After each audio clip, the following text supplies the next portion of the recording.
Alors bonjour tout le monde. Aujourd'hui, notre objectif, c'est pas mal de finaliser notre jeu pour qu'il soit fonctionnel. Maintenant qu'on a une raquette qu'on peut déplacer avec notre souris, l'idée maintenant, c'est de faire rebondir les balles lorsqu'elles touchent la raquette et aussi de faire disparaître les balles qui ne touchent pas la raquette. Donc, vous allez voir que je ne suis pas un très bon joueur de ping-pong. Donc, voici, on voit maintenant que quand une balle touche la raquette, ça va prendre un petit peu de temps là, parce que c'est un peu lent ici. Donc, ici, ma balle blanche va toucher la raquette et elle va rebondir. Okay? Donc, on va voir comment ça se passe. Et puis, on va s'assurer aussi que les balles disparaissent si jamais on ne touche pas la raquette. Par exemple, la balle blanche ici va disparaître et la balle verte juste avant. Bon, maintenant, on va prendre un peu de temps pour voir quelles sont les conditions pour que la balle rebondisse par rapport à la raquette. Bon, dans un premier temps, il faut que la balle touche à la raquette. Ça veut dire que la valeur de Y du centre de la balle plus le rayon doit être égal ou supérieur à la valeur de Y de la raquette. Donc, dans la situation qu'on voit à l'écran présentement, c'est clairement pas le cas. Bon, ici, dans le dessin que je vous montre, j'ai déplacé la raquette. Okay?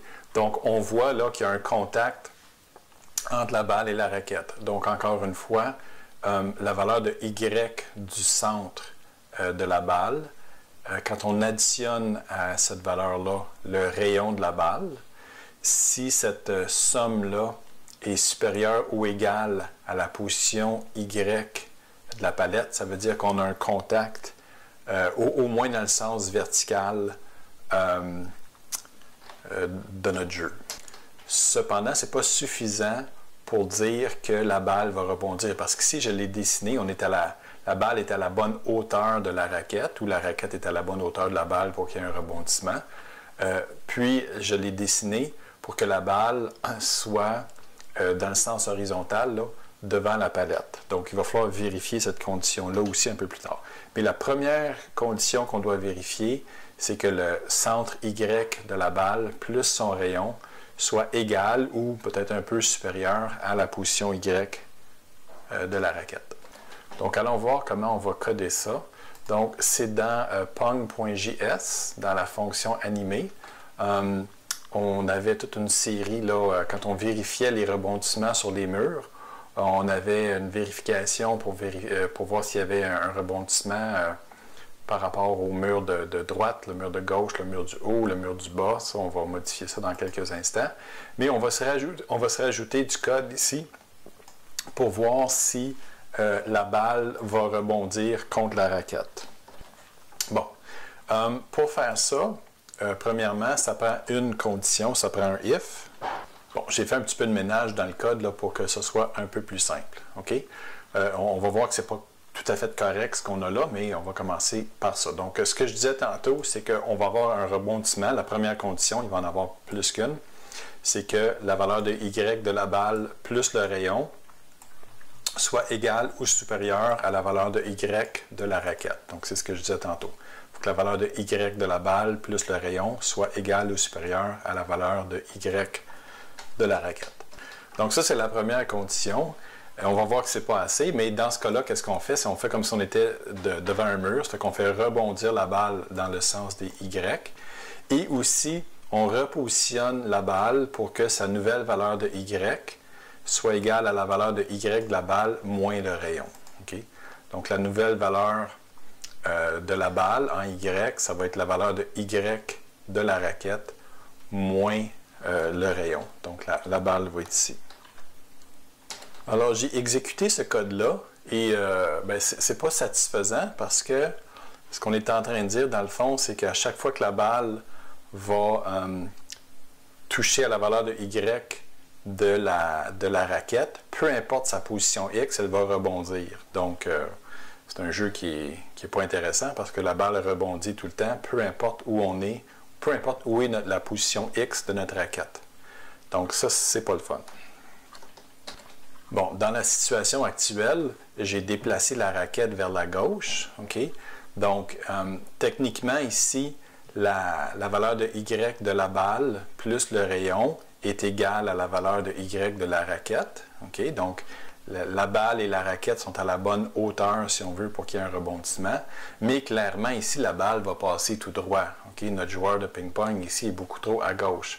Parce que la valeur de X du centre de la balle n'est pas incluse entre la valeur de X et la fin de la raquette. Donc ça va être les conditions qu'on va vouloir imposer pour qu'il y ait un rebondissement.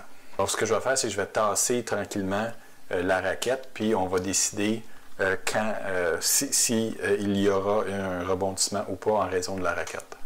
OK, dans le fond, juste pour des raisons pédagogiques, j'ai décidé de commencer de l'autre côté. Donc ici, on voit qu'il n'y a pas de... Il n'y a pas de rebondissement possible, donc je vais tasser la raquette un petit peu pour voir jusqu'à quand on doit la déplacer pour qu'il y ait un rebondissement. Donc voyez-vous ici, il faut prendre une décision. Là, okay? C'est une décision de programmeur et de jeu. On voit que la balle n'est pas tout à fait en contact avec la raquette. Bon, c'est sûr que dans la vraie vie, probablement que la balle viendrait toucher le côté de la raquette et puis la balle elle partirait dans une mauvaise direction. Ça fait qu'on peut imaginer qu'on peut disqualifier le joueur si ce n'est pas un bon contact entre la raquette et la balle à ce moment-là. Donc, pour qu'il y ait un rebondissement qui ait de l'allure, OK, je pense que la première condition à imposer, c'est que la valeur de X de la balle soit égale à la valeur de X, c'est-à-dire le coin supérieur gauche ici de notre raquette. Donc, si cette condition-là est respectée, à ce moment-là, on peut avoir un rebondissement. OK, donc pour coder ça, on a notre première condition ici, que la balle soit à la bonne hauteur. Je vais mettre ça entre parenthèses. OK, vous allez voir pourquoi, parce qu'on va avoir plusieurs conditions. Et, donc, le symbole en JavaScript pour avoir plusieurs conditions qui soient respectées simultanément, c'est un « et ». En anglais, on dit un « and », et puis c'est ces deux symboles-là qu'on utilise. Donc, maintenant, ce qu'on veut, c'est que la coordonnée x de la balle soit supérieure ou égale à la coordonnée x de la raquette. OK, donc regardons ça un petit peu. Donc, on a un « if » ici. La parenthèse commence à la ligne 62 et se termine à la ligne 64. OK?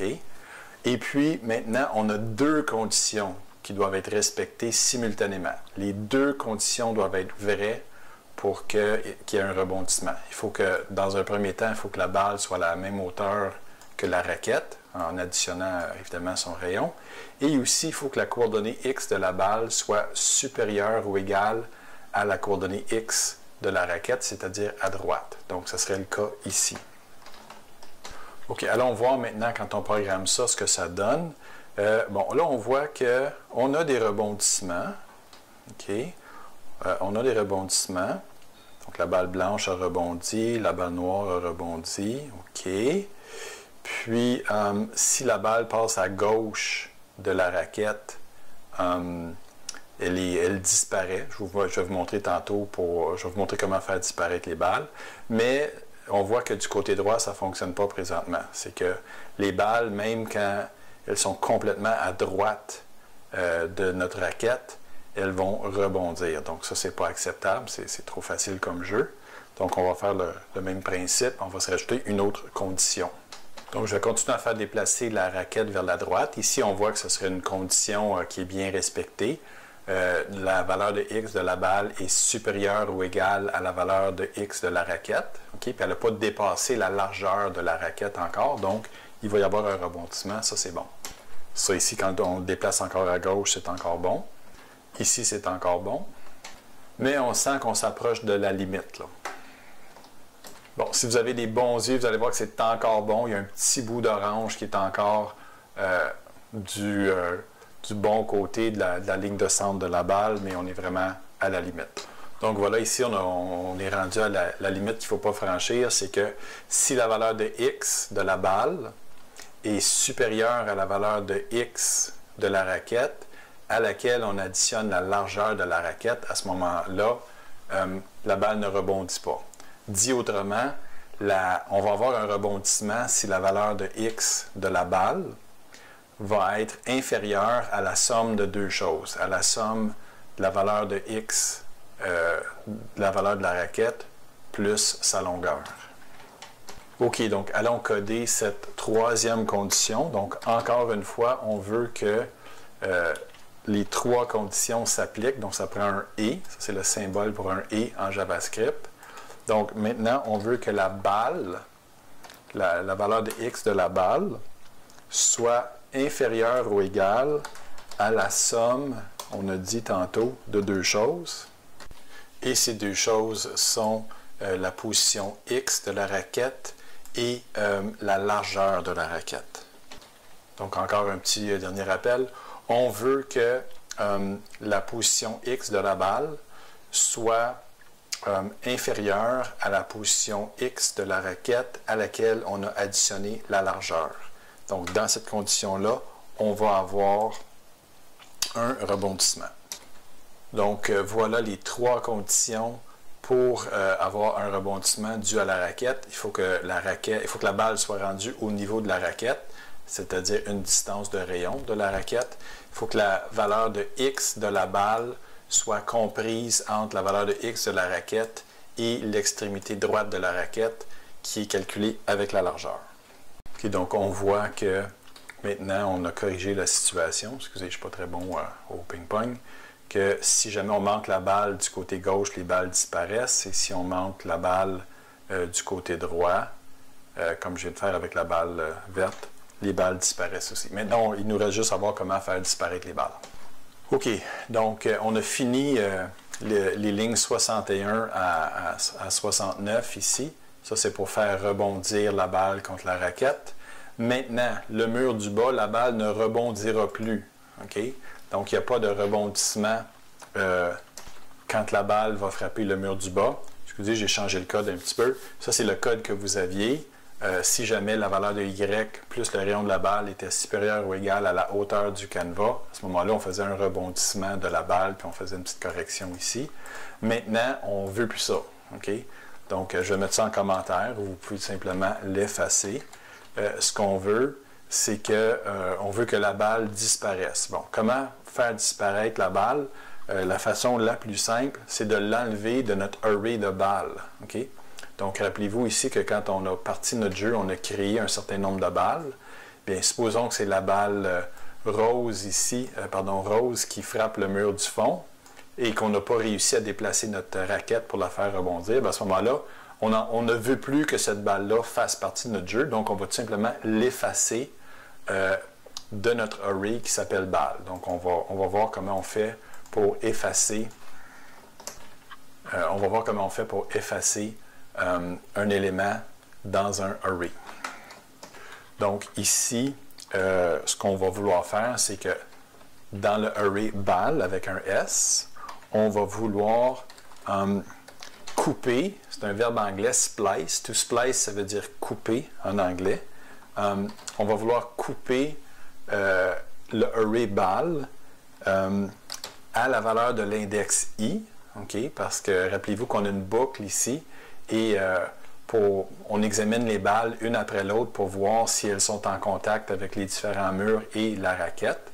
Et ça donne que cette fois-ci, cette balle-là, on a constaté qu'elle a franchi le mur du bas. Donc, c'est la balle I, c'est la balle courante. Donc, elle, on veut la couper. Et quand on utilise la méthode splice ici, on dit on doit fournir l'index de l'élément qu'on veut supprimer et on dit combien d'éléments on veut supprimer. Donc, si on voulait en supprimer 2, on indiquerait 2 ici. Si on voulait supprimer les 5 prochaines, on indiquerait le nombre 5. Donc, voilà, ici, j'ai rajouté un petit commentaire. Et puis, avec ce code-là en place, c'est ce qui fait que les balles disparaissent quand elles touchent le mur du bas. OK, donc on va voir la balle bleue disparaître quand elle touche le mur du bas. Bon, juste pour vous faire remarquer une dernière chose avant de compléter mon vidéo, je trouve que ma raquette est un peu comme collée sur le mur. Donc, quand on a un bon programme, on peut changer les choses facilement. Donc ici, la position de ma raquette est donnée à la ligne 122 de mon programme ici. Donc, au lieu de la reculer de, par exemple, 10 pixels, je vais la reculer de 20 pixels. Puis, voyez-vous, la raquette est juste un petit peu plus élevée dans le jeu.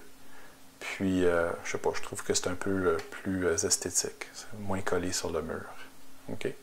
Donc, si vous voulez faire ça, sentez-vous libre de le faire. Merci!